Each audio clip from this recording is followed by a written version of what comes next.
Assalamualaikum warahmatullahi wabarakatuh. Baiklah, kami dari kelompok 5 ingin mempresentasikan hasil diskusi kami tentang penyusunan prasa yang disajikan oleh Novita Indasari, Wasi Haritonga, dan Fitri Womeroh. Sebagai dosen pengampu, Ibu Umi Aisyah Siregar MPD. Baiklah, yang pertama sebelum kita masuk kepada poin pembahasan kita, ada baiknya kita mengerti tentang prase. Prase merupakan kelompok kata yang terdiri atas unsur inti dan unsur keterangan yang tidak melampaui batas fungsi sintaksis. Artinya, prasa tidak dapat menduduki dua fungsi yang berbeda dalam kalimat sekaligus. Misalnya, satu prasa menduduki fungsi subjek dan predikat. Misalnya, angin yang berhembus sepoi-sepoi, angin yang berhembus dengan kencang. Penyusunan prasa.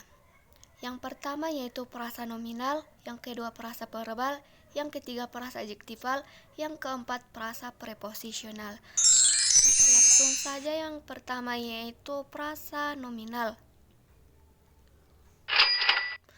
Pengertian prasa nominal. Prasa nominal adalah kelompok kata benda yang dibentuk dengan memperluas sebuah kata benda. Misalnya, buku baru, mobil merah, ayam jantan, rumah kayu, dan tugu Monas.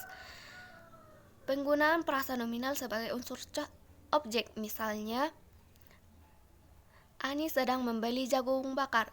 Kedua, prasa nominal sebagai unsur subjek. Misalnya, mobil merah itu mahal. Selanjutnya, kategori prase nominal. Yang pertama yaitu nominal sebenarnya. Contohnya, pasir pantai itu sangat putih. Yang kedua, pronominal. Contohnya, dia itu seorang pelukis. Yang ketiga yaitu nama. Contohnya, dia itu saudara sepupu saya. Jenis-jenis prase nominal. Yang pertama yaitu prase nominal modifikatif atau membatasi. Misalnya, rumah mungil, hari Minggu, bulan pertama. Contohnya, pada hari Minggu layanan pustaka tetap dibuka. Yang kedua yaitu prase nominal koordinatif atau tidak saling menerangkan. Misalnya, hak dan kewajiban, dunia akhirat, lahir batin, serta adil dan makmur. Contohnya, seorang PNS harus memahami hak dan kewajiban sebagai aparatur negara. Yang ketiga yaitu prase nominal apositif. Contohnya, Anton mahasiswa teladan itu kini menjadi dosen di universitasnya. Poin yang kedua yaitu prase verbal. Prase verbal adalah kelompok kata yang dibentuk dengan kata kerja, terdiri dari 3 macam. Yang pertama yaitu prase verbal modifikatif atau pewatas, yang terdiri dari pewatas belakang. Misalnya, ia bekerja keras sepanjang hari. Yang kedua pewatas depan. Misalnya, mereka dapat mengajukan kredit di BRI. Yang kedua yaitu prase verbal koordinatif adalah dua verbal yang disatukan dengan kata penghubung dan atau. Contohnya, mereka menangis dan meratapi nasibnya. Yang ketiga yaitu prase verbal apositif, yaitu sebagai keterangan yang ditambahkan atau diselipkan.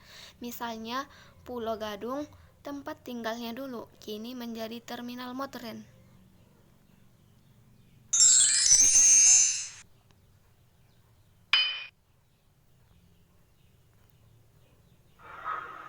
Yang ketiga, frase adjektifal. Frase adjektifal adalah kelompok kata yang mempunyai unsur inti berupa kata sifat. Kata sifat atau adjektifal adalah kata yang dipakai untuk mengungkapkan sifat atau keadaan seseorang, benda, binatang, hal, ataupun peristiwa. Misalnya, cantik, besar, cerdik, jauh, dan sibuk.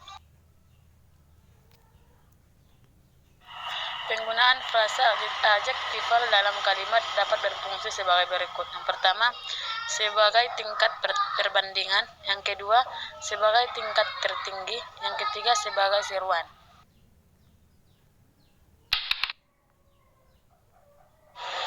Jenis-jenis frase adjektifal. Yang pertama, frase adjektifal modifikatif membatasi. Misalnya, cantik sekali, indahnya, dan hebat benar.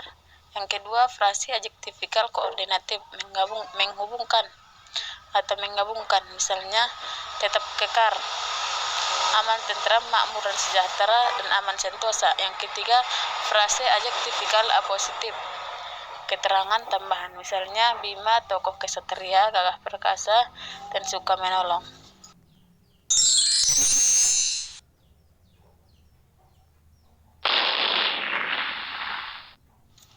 Yang keempat, frase preposisional. Preposisi adalah kata yang menjelaskan hubungan waktu, ruang, dan logika antar bagian kalimat. Dengan kata lain, preposisi menghubungkan semua kata dalam kalimat sehingga pembaca dapat memahami bagaimana bagian-bagian dalam sebuah kalimat saling sesuai satu sama lain. Contohnya seperti di, ke, dari, dengan, kepada, daripada, dan lain-lain.